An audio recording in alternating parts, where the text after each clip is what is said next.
Jelaskan dulu datanya ya. Jadi kalau kita lihat secara global, memang dari banyak negara yang kita data, ini secara year to date sudah ada 46 central bank di dunia ya yang sudah menaikkan suku bunga acuannya, sementara 54 central bank ya atau 54 negara itu masih menetapkan suku bunga yang sama. 46 kenaikan ini tentu saja lebih tinggi dibandingkan dengan 38 negara yang sudah menaikkan di tahun 2021.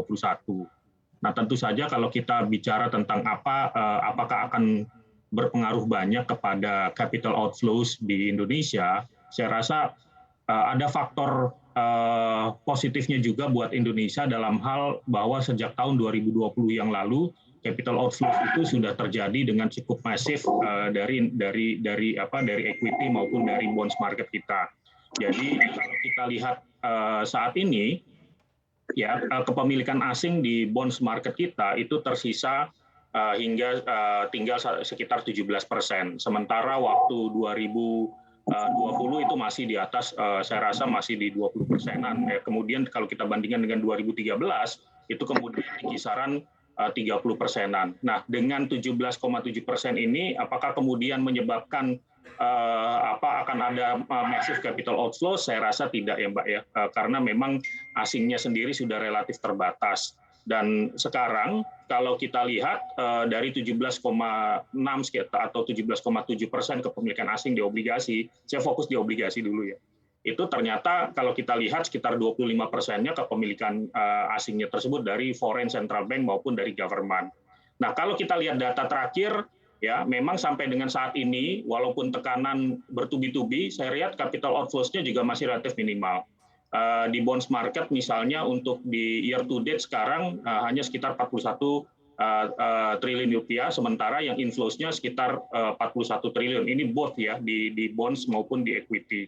Jadi kalau kita lihat sekarang di total itu masih ada net inflows ya, sekitar 1 triliun. Begitu. Baik, dan kalau kita lihat benar seperti yang Anda sampaikan tadi, ini di pasar saham sendiri masih terus terlihat ada capital inflow begitu hingga hari ini. Tapi lalu seperti apa daya tarik SBN kita apabila nantinya juga semakin banyak bank sentral di luar yang menaikkan suku bunga acuannya?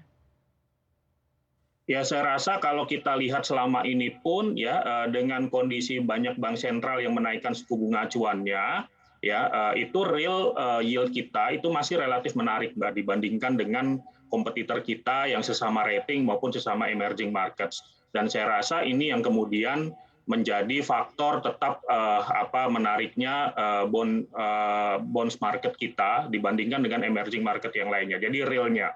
Nah, tentu saja kuncinya memang ada di kemudian di bagaimana kita memanage ya tekanan inflasi di domestik ya.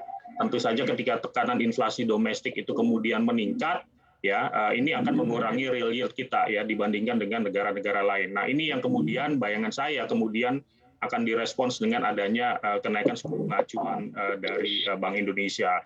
Namun kalau kami memang melihat sendiri dengan statement Bank Indonesia, kenaikan suku bunga acuannya mungkin baru di semester 2022 ini.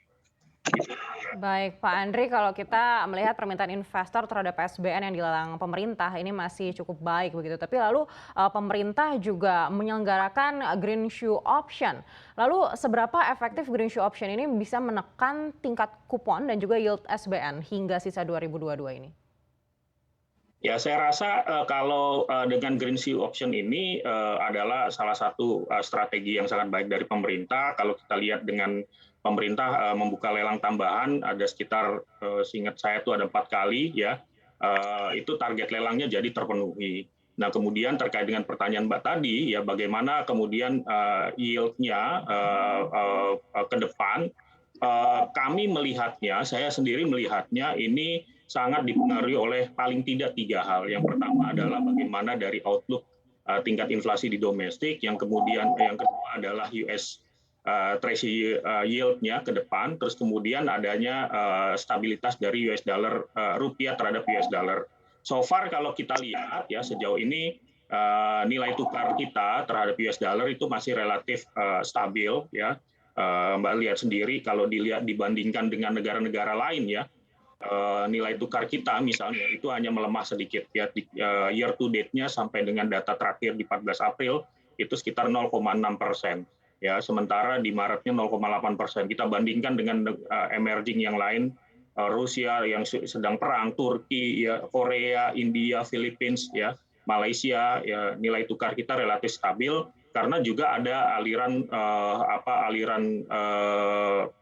dolar yang masuk dari surplus neraca perdagangan kita juga. Nah, ini yang menjadi salah satu kemudian yang bisa menahan yield kita masih relatif baik dan juga masih menimbulkan appetite ya buat investor asing.